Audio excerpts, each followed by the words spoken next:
Hello friends, welcome to Smile Talk paramedical channel. ಹೇಗಿದ್ದೀರಿ ಎಲ್ಲರೂ? 2026ನೇ ಸಾಲಿನಲ್ಲಿ ಯಾರೆಲ್ಲ ಅಭ್ಯರ್ಥಿಗಳು ಈಗ ಎಕ್ಸಾಮ್ 1ರಲ್ಲಿ ಮತ್ತು ಎಕ್ಸಾಮ್ 2ರಲ್ಲಿ ಪಾಸ್ ಆಗ್ತೀರಿ, ಮುಂದೆ ಆರ್ಟ್ಸ್ ವಿದ್ಯಾರ್ಥಿಗಳು ಸ್ಪೆಷಲಿ ನನಗೆ ಕ್ವಶನ್ ಕೇಳ್ತಾ ಇರುವಂಥದ್ದು, ನಾವೇನಾದರೂ ಈಗ ಆರ್ಟ್ಸ್ ಮಾಡಿದ್ದೀವಿ, ನಮಗೇನಾದರೂ ಚಾನ್ಸಸ್ ಇದೆಯಾ GNM ನರ್ಸಿಂಗನ್ನು 2026ರಲ್ಲಿ ಅಡ್ಮಿಷನನ್ನು ತೊಗೋಬೋದಾ ಅಂತ. ನಾನು ನಿನ್ನೆ ಕೂಡ ವಿಡಿಯೋ ಮಾಡಿ ಹಾಕಿದ್ದೆ. ನೀನೊಂದು ಆರ್ಟ್ಸ್ ಮತ್ತು ಕಾಮರ್ಸ್ ವಿದ್ಯಾರ್ಥಿಗಳಿಗೆ ಗುಡ್ ನ್ಯೂಸ್ ಅಂತ ವಿಡಿಯೋ ಮಾಡಿ ಹಾಕಿದ್ದೆ. ಅಲ್ಲಿ ನೀವು ನನಗೆ ಕ್ವಶನ್ ಕೇಳಿದಿರಿ, ಮತ್ತೇನಂತಂದರೆ ಆರ್ಟ್ಸ್ ವಿದ್ಯಾರ್ಥಿಗಳು ಕೂಡ 2026ರಲ್ಲಿ ಅಡ್ಮಿಷನ್ ತೊಗೋಬಹುದಾ? ಯಾಕಂತಂದರೆ ನೀವು 2025ರಲ್ಲಿ ಹೇಳಿದ್ರಿ GNM ನರ್ಸಿಂಗ್ ಬಂದ್ ಆಗ್ತಾ ಇದೆ, ಸಂಪೂರ್ಣವಾಗಿ ಬಂದ್ ಆಗುತ್ತೆ ಅಂತ ಹೇಳಿದ್ರಿ.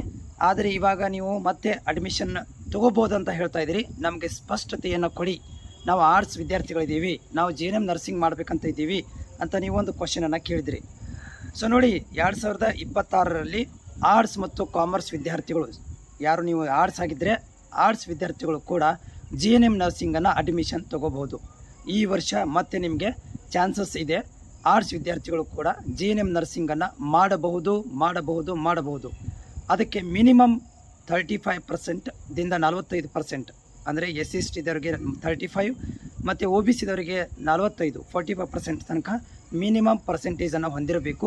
ಪ್ಲಸ್ ಒಂದು ಇಂಗ್ಲೀಷ್ ಸಬ್ಜೆಕ್ಟನ್ನು, ಇಂಗ್ಲೀಷ್ ಕಂಪಲ್ಸರಿಯಾಗಿ ನೀವು ಓದಿರಬೇಕಾಗತ್ತೆ. ಇಂಗ್ಲೀಷನ್ನು ನೀವು ಹೊಂದಿದ್ರೆ, ಇಂಗ್ಲೀಷ್ ಸಬ್ಜೆಕ್ಟನ್ನು ನೀವು ಒಂದು ಆಪ್ಷನಲ್ ಸಬ್ಜೆಕ್ಟಾಗಿ ತೊಗೊಂಡಿದ್ರೆ ಮಾತ್ರ ನೀವು GNM ನರ್ಸಿಂಗ್ ಮಾಡ್ಬೋದು. ಇಂಗ್ಲೀಷ್ ಸಬ್ಜೆಕ್ಟ್ ಇಲ್ಲ ಅಂತಂದರೆ ಆರ್ಟ್ಸ್ ವಿದ್ಯಾರ್ಥಿಗಳು GNM ನರ್ಸಿಂಗನ್ನು ಮಾಡಲಿಕ್ಕೆ ಬರೋದಿಲ್ಲ. 2026ರಲ್ಲಿ ನೀವು ಅಡ್ಮಿಷನ್ ತೊಗೋಬೇಕಂತಂದರೆ ಆರ್ಟ್ಸ್ ಕಂಪ್ಲೀಟ್ ಆಗಿದ್ದರೂ ಕೂಡ ಇಂಗ್ಲೀಷ್ ಸಬ್ಜೆಕ್ಟನ್ನು ಕಂಪಲ್ಸರಿಯಾಗಿ ತೊಗೊಂಡಿದ್ದರೆ ಮಾತ್ರ ನಿಮಗೆ ಈ ಒಂದು GNM ನರ್ಸಿಂಗನ್ನು ಮಾಡ್ಬೋದು. ಮತ್ತು ನಿಮ್ಮಲ್ಲಿ ಏನಾದರೂ ಡೌಟ್ಗಳಿದ್ದರೆ ನನಗೆ ನೀವು ಈ ರೀತಿಯಾಗಿ ಕಾಮೆಂಟ್ಸ್ಗಳನ್ನು ಕಂಪ್ಲೀಟ್ ಡೀಟೇಲ್ ಆಗಿ ನಿಮ್ಮ ಡೌಟ್ಗಳನ್ನು ಶೇರ್ ಮಾಡಿದರೆ ಇದೇ ರೀತಿಯಾಗಿ ನಾನು ವಿಡಿಯೋ ಮುಖಾಂತರ ನಿಮಗೆ ಮಾಹಿತಿಯನ್ನು ಕೊಡ್ತೇನೆ. ಜೊತೆಗೆ ಚಾನಲ್ನ ಸಬ್ಸ್ಕ್ರೈಬ್ ಮಾಡ್ಕೊಳ್ರಿ. ಆಮೇಲೆ ನಿಮ್ಮಲ್ಲಿ ಏನೋ ಡೌಟ್ ಇದ್ದರೆ ಸಬ್ಸ್ಕ್ರೈಬ್ ಮಾಡಿಕೊಂಡು ಕಾಮೆಂಟನ್ನು ಹಾಕೋದನ್ನು ಮರಿಬೇಡಿ.